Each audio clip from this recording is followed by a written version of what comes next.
साठी 30 kitchen tips. Tip number 1. पुस्तकांच्या कपाटात बकोळीची फुले ठेवावी.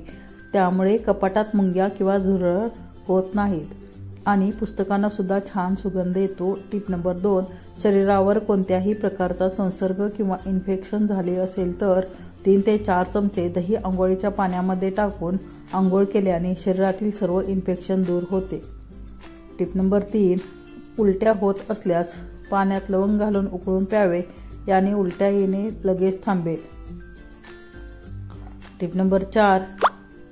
तोंडात फोड आला असेल तर दुधाची साय अथवा मध त्या जागेवर लावल्याने लगेच आराम पडेल.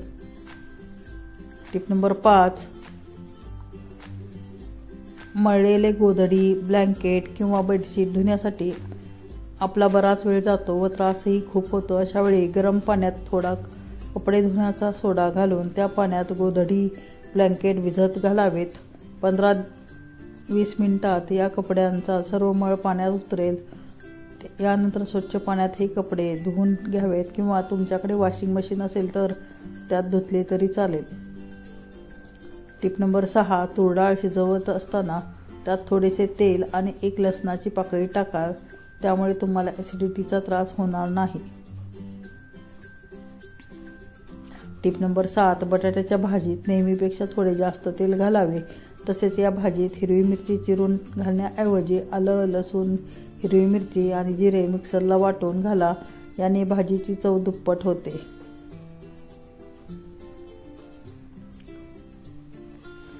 Tip number 8. दही जास्त आंबट झाले असेल तर त्यात 1-1.5 ग्लास पाणी टाकून थोड्या वेळाने वर आलेले पाणी काढून एखाद्या कुंडीत टाका. त्यामुळे दह्याचा जास्त झालेला आंबटपणा कमी होईल. Tip number 9. भेंडी सुकू नये यासाठी भेंडीला थोडासा मोहरीचा तेलाचा हात लावून ठेवावा. म्हणजे भेंडी बरेच दिवस छान फ्रेश राहते. Tip number 10. उपवासाची शेंगदाण्याची आमटी बनवताना त्यात पाण्याऐवजी ताक घाला. याने आमटीला अप्रतिम चव येईल. Tip number 11. साखर पाक बनवताना पाकात साखरेचे पुन्हा कण बनू नयेत यासाठी पाकात थोडासा लिंबू रस टाका. Tip number 12. वरीच्या भातासोबत खाण्यासाठी शेंगदाण्याची आमटी बनवताना शेंगदाणे चांगले बारीक वाटा. नाहीतर शेंगदाण्याचं कूट जाड असेल तर तळाशी बसून आमटीचे पाणी वर येईल. Tip number 13. कोणत्याही भाजीला फोडणी देताना आधी मोहरी टाका, मग जिरे, म्हणजे जिरे करपणार नाहीत. Tip number 14. ज्या भांड्यात अंडी फेटतो त्या भांड्याचा वास येत असल्यास ते भांडे आधी पाण्याने धुवून मग त्यात लिंबू पिळून घासा. त्या भांड्याला वास येणार नाही. Tip number 15. चहा चांगला व्हावा यासाठी पाण्यात थोडी चहा पावडर टाकून 2-3 मिनिटे उकळून नंतर दूध टाका. Tip number 16. 1 ग्लास पाण्यात 1 ते 2 चमचे बडीशेप टाकून उकळून घ्या. हे पाणी अर्धे शिल्लक राहिल्यावर गाळून प्यावे. असे केल्याने अनियमित मासिक पाळीची समस्या असेल तर ती दूर होते. Tip number 17. चपातीचे पीठ मळताना त्यात कधीतरी ओवा देखील टाकावा. यांनी आपली पचनक्रिया चांगली होण्यासाठी मदत होते. ज्यांना सतत गॅस ॲसिडिटीचा त्रास होतो त्यांच्यासाठी अशी चपाती खाणं फायदेशीर आहे.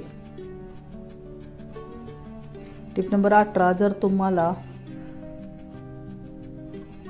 तुम्ही 15 दिवस सलग रोजच्या नाश्त्यात मुठभर भाजलेले हरभरे म्हणजेच फुटाणे व थोडासा गूळ खाल्ला तर तुमचे शरीर 5 पट मजबूत होऊन वजनही झपाट्याने वाढण्यास मदत होते. Tip number 19. चेहऱ्यावर पपई लावल्याने चेहऱ्याचा तेलकटपणा कमी होऊन पिंपल्स दूर होतात. Tip number 20. जास्त प्रमाणात इडली, डोसा यासारखे आंबवलेले पदार्थ खाल्ल्याने हाडांचे कॅल्शियम कमी होते. Tip number 21. तळणीच्या तेलात चुकून पाणी पडले तर त्यात मोठे मीठ टाका, म्हणजे तेल तडतडणे बंद होईल. Tip number 22. साबुदाण्याचे सेवन केल्याने हाडे व मेंदू मजबूत होतो. याचबरोबर थकवाही दूर होतो. Tip number 23. बऱ्याच लोकांना रात्री जेवणानंतर आईस्क्रीम खाण्याची सवय असते, परंतु रात्री आईस्क्रीम खाल्ल्याने फॅटचे व्यवस्थित पचन होत नाही. परिणामी वजन वाढीसाठी समस्या निर्माण होतात. Tip number 24.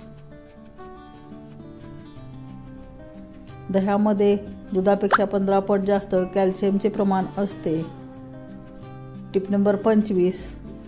तुम्हाला नेहमी पित्ताचा त्रास होत असेल तर चवीला आंबट फळे खाण्याऐवजी चवीला गोड असणारी फळे खावीत, उदाहरणार्थ केळी. Tip number 26. महिलांनी मॅगीचे सतत सेवन केल्याने मॅगीमध्ये आढळणाऱ्या शिसे नावाच्या घटकामुळे त्यांची प्रजनन क्षमता हळूहळू कमी व्हायला लागते. Tip number 27. बटाट्याची पातळ भाजी बनवताना त्यात काळा मसाला घाला, भाजी मस्त चमचमीत होते.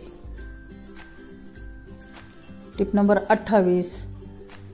टोमॅटोची चटणी बनवताना जर तुम्हाला त्यामध्ये शेंगदाण्याचे कूट टाकायचे असेल तर कच्चे शेंगदाण्याची मोठी भरड करून चटणीमध्ये टाका. चटणी खूपच टेस्टी लागते.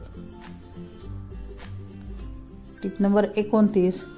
केस जास्त प्रमाणात गळत असतील तर केसांना तेल मालिश करू नये, नाहीतर केस अधिकच गळू लागतील. फक्त वरचेवर तेल लावावे. Tip number 30. मुळा किसून झाल्यावर त्याचे जे पाणी सुटते ते फेकून न देता डाळीच्या आमटीला घालावे.